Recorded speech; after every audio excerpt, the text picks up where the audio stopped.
Hello and welcome to the Weaponized Body Podcast. As always, my name is Dr. Ryan Hewitt, and today we're going to go straight for the jugular with one thing that I feel destroys men, but men and women both, more than bad luck, bad germs, or bad genes. That is victimhood.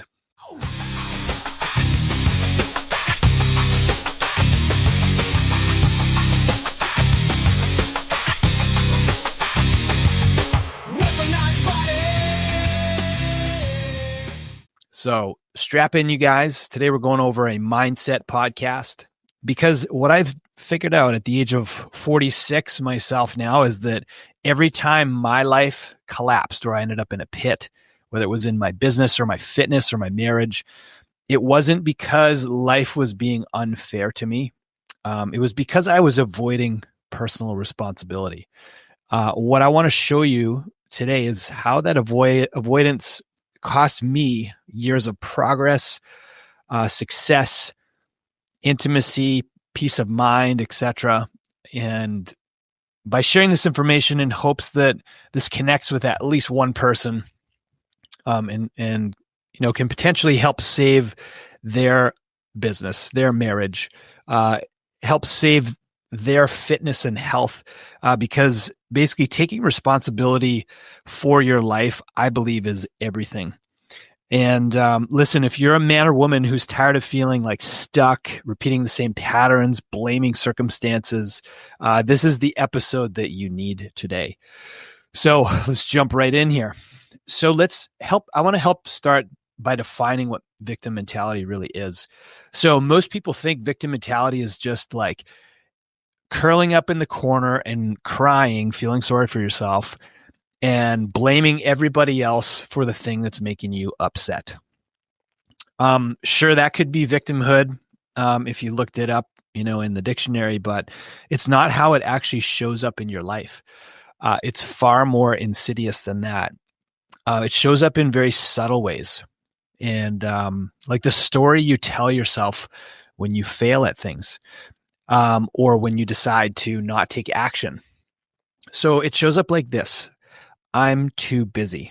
If I had $1 for every time I heard this in my practice over 18 years, when I confronted people about why they are avoiding working out, literally avoiding something that is a required nutrient for you to be healthy and functional and a normal person. And the excuse comes out, I'm too busy. And that's just all it is. It's an excuse. It's a victim mindset. It is blaming your busy life for your lack of responsibility that you're not taking to make sure you budget time to take care of your fitness. Here's a good one. People just don't understand my situation, my unique, special snowflake situation. And this is, I think, an easy place to get to when things feel really complicated and you're really in a rut, is that you think you're really fucking special. And you think that nobody is going to be able to relate to you, or no one else has been through the things you've been through before.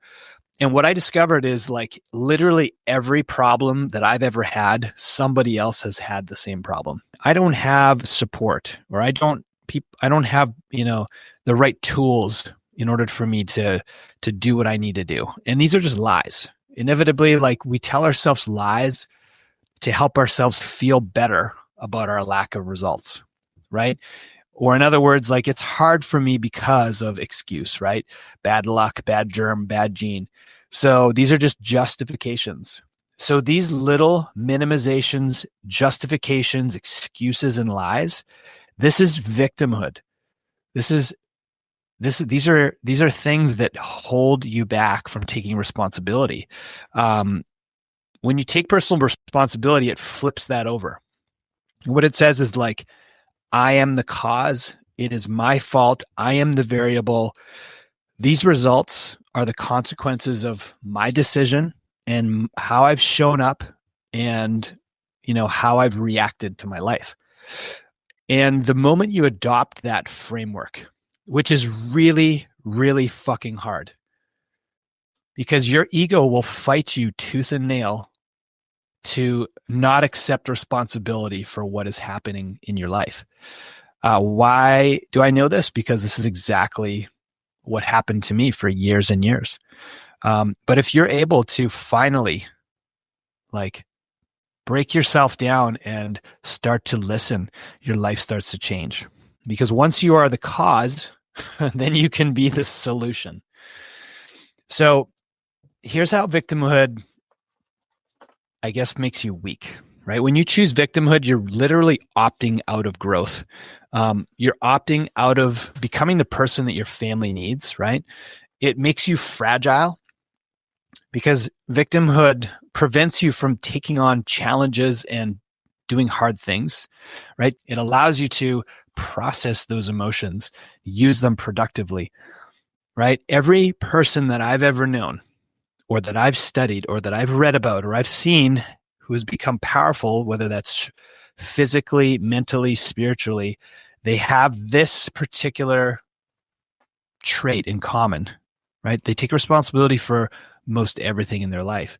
Not because everything is necessarily their fault, but because taking responsibility with this, type of ownership is the only path towards transformation. Yet we still fail to look in the mirror and see that what is reflecting back to them, right, is their fault, and they're going to become a burden to somebody else. In my example, I didn't let my health fall apart from, a metabolic standpoint, so to speak, from not doing the work. It was from leaning in and doing the work to an extreme. When I was competitively training for CrossFit while operating, a startup business, trying to stay married. And for years, instead of taking ownership and responsibility of my back getting hurt every time that, I got to a certain load or rep range, I would just push right through it and, throw caution to the wind, blow up my back like every few months. And instead of learning from my mistakes, I would just lean in and use excuses, whether it was like overworked, under recovered, I can push through it. I just wasn't focusing hard enough. And, this cost me a lot. So this cost me, the health of my low back. I have a degenerative condition in my back that still affects me to this day. I've done a lot of work around it and I've really tightened up and learned a lot about powerlifting mechanics, which has been helpful as a chiropractor, really helping others with similar problems who are wanting to lift at the gym. But yeah, this is, one example of learning the hard way. And this is the theme about victim mentality too, is I think a lot of people learn this lesson the hard way. It's when your life finally pounds your ego into submission, and then you're ready to listen and learn. Then you're ready to let Jesus take the wheel. So business is probably my second best example of victim mentality. And I'm going to be straight up honest that growing up and through my lifetime, I was never taught an owner's mentality. I would say that I grew up with what's referred to as like a renter's mentality. I think it was Matthew McConaughey that gave this example. I thought it was a really good analogy. When you have an owner's mentality, you take responsibility for that endeavor or that thing, right? Whether it's a car or a house or, a business for that matter. When you rent something, you don't give a rat's ass about it. Okay, when's the last time you had a car rental and you took it for a car wash and put premium fuel in it? You didn't, because you don't care about it. It's not yours. It's not your responsibility. So taking an owner's mentality when it came to business on my behalf, like at this point in my life, by the time I was 30, when I was ready to take my entrepreneurial leap, it was, I burned the boats, which actually was a good thing for me because there was no retreat, which you could say that's kind of step one. And the other thing is I did a lot of really hard work in my life. So I knew how to work hard, which I think is a skill. So I had a couple things going for me, that I was a hard worker And I had, no way to back out. I was all in. And I had a really great woman to do this with and for. And I put my head down and went to work. And that only works so well when you have a renter's mentality. In other words, when I decided to become a business owner, but still with an employee mindset, is that I just showed up to work, clocked in, and I would take really good care of the people that were in my office. All of these things that I had no idea about. I would have gone out of business had it not been for my wife. She picked up the slack and did all this work behind the scenes and bit her fingernails off and constantly was in a state of anxiety because we were barely making payroll. But all I saw was that who was showing up and how much money I was converting. And, that was about, that was about as deep as I got into my, being a business owner, which I wasn't. I just had built a job for myself. And it wasn't until that we got to the brink of failure in our marriage, which that is what woke me up in many ways, including business. I realized how I was showing up as a victim in business. I realized how I was showing up with a renter's mentality or an employee mindset. And, she started to lose faith in my ability to become that man. And of course, resentment creeps in and, blame and shame and guilt. And, a lot of hard truths had to come out, how I was operating as a victim. And of course, you can't build intimacy when you're not taking responsibility. You can't lead your home when you're just constantly lying to yourself. And the truth was, I wasn't communicating clearly. Neither of us were. I wasn't emotionally present. I wasn't listening. I was very defensive and not leading with certainty. I was not casting a vision. I was not living by the values that I claimed that I stood upon. So finally, when I decided to take responsibility, of course, this came again with a, crushing blow to my ego, being on the brink of divorce, being on the brink of, a failing business. Things were able to start, to turn around, but it took a while, right? But none of this would have happened until I decided to really take ownership and leadership in my marriage, in my business, in my health, in my spirituality, and in my discipline, right? Because I had to figure out how to own all facets of my life, right? And my ego had led me to that point, which, it's amazing that I got that far, but ego was not going to get me further, right? It was not going to break me free of the chains of a renter's mentality, of a employee mindset, of a victim mentality, right? So I came up with 7 principles here that will hopefully help you. Hopefully some of the either of those stories connected with you. There are some lessons weaved into there, and I've extracted 7 of them that have really helped change my life. And I'm going to share those with you. So here's like actionable core principles of personal responsibility.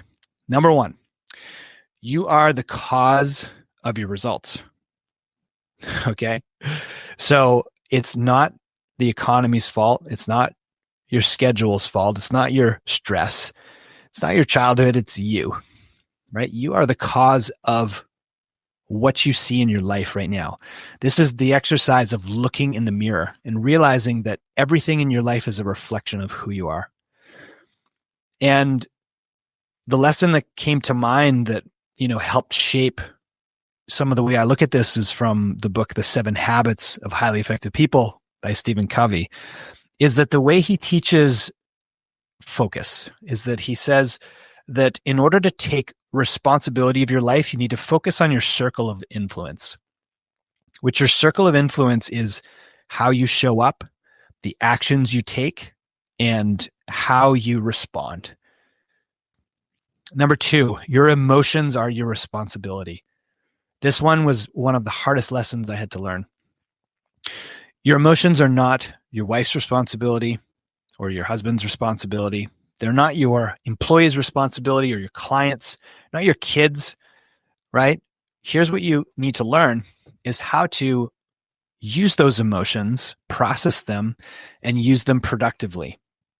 Emotions are not good or bad, right? I think we've been taught like anger is bad, shame and right, anxiety is bad. Well, all of these emotions are there for a reason. And when you're able to put your finger on them, decide where those emotions, like how those emotions are showing up and feel them. And once you've felt them, take that emotion and create a productive story that's going to help you use those emotions as fuel. No, it is fucking freezing cold outside. It is dark at 6. I don't want to get out of my warm bed with my wife, but I do it anyway. Right? So the more you use those, the more habits you ingrain into your life by using feelings, the better your life will become. Okay? So in other words, you are responding to life instead of reacting. Number 3 is that your health is your responsibility. This is, I think, a really important lesson for all of us, but one that I continually harp on every day with people because I hear every day the fucking lamest excuses. Ranging from like it's the holidays to, I'll start later to it's too dark in the morning or cold. I can't get on a walk anymore because it's too cold. I don't have time and so on and so forth. So like, here's something you have to get really real and raw with is that your health is 100% your responsibility. In other words, nobody else is going to do the work for you. No one is going to the gym to lift that weight for you. Nobody is coming to save you. That's the reality. And here's the thing. When you don't take responsibility for your health, the person that suffers is not just you. It's everybody in your life. Your kids get to watch a parent that doesn't take care of themselves. And kids, they're like little video recorders. They're just going to copy whatever they see. Taking responsibility for your health is it is the most important thing when it comes to personal responsibility. Right? That was number 4 is nobody's coming to save you. Nobody's coming to save you. I think that there's a lot of young men out there who are still being coddled by their parents and living in their parents' basement that don't realize nobody's coming to save them. No one's going to come and whisk them away and show them what their passion is and show them how are you going to make the kind of money you want to make? Who's going to give me the life that I deserve? Right? This is ego again, right? You want to lead with presence, not ego. You want to lead with honesty, not defensiveness, and lead with ownership mentality and not excuses. Number 5, you don't rise to your goals, you fall to your standards. I love this saying. I think this is from the book Atomic Habits. The person who has the standard that they work out 5 days a week, they are more likely going to hit that goal than somebody who has this pie in the sky goal, hoping that someone's going to come save them and show them the way and give them the result or the magic Ozempic injection, right? This is a reminder to make sure we're focusing on the behavior and not just setting targets and goals. And not waiting for conditions to be perfect either, right? Because if you're waiting for everything to be perfect before you take action, you're going to live on that someday island, like Tony Robbins says. Number 6 is responsibility creates freedom. As Jocko Willink says, that discipline is freedom. Discipline is freedom. Blame is the tax you pay for comfort. right? The more responsibility you're willing to carry, the more freedom you create. In other words, you don't have to like constantly strain and worry about what you're going to do or strain and worry about what you're working on. Like you have a standard, you have a plan, you have a process, you have a discipline, right? It creates this type of freedom in your life where, you just have amazing health. You just have success. You just have financial freedom. You just have great relationships because you've set the standard and you do the work. Okay. You can't do this if you have a victim mentality though. Sorry, that was 6, not 7, but I love those 6 principles. So right now, like after I've gone over those, like pick one of those things that stuck out to you. One of those things that really like gave you goosebumps or pierced your mind, right? Pick that one, principle I mentioned and pick a domain in your life where you've been acting like a victim, whether it's like your relationships or in your fitness or your business or your money or your emotions, right? And ask yourself like one of the hardest questions a man or a woman can ask is like, what part of this problem is my responsibility? And when you take responsibility, like 3 things happen instantly. One is that you stop lying to yourself. Number 2 is you regain power, okay, because now you can start to move forward. And number 3 is you create clarity on what the next step is, right? Because responsibility is the ultimate performance enhancer, right? Whether it's with your health or your, any domain of your life. It weaponizes your body, your mind, and especially your spirit. So in closing, the truth is victimhood is the slow death of a man or a woman, and it weakens you.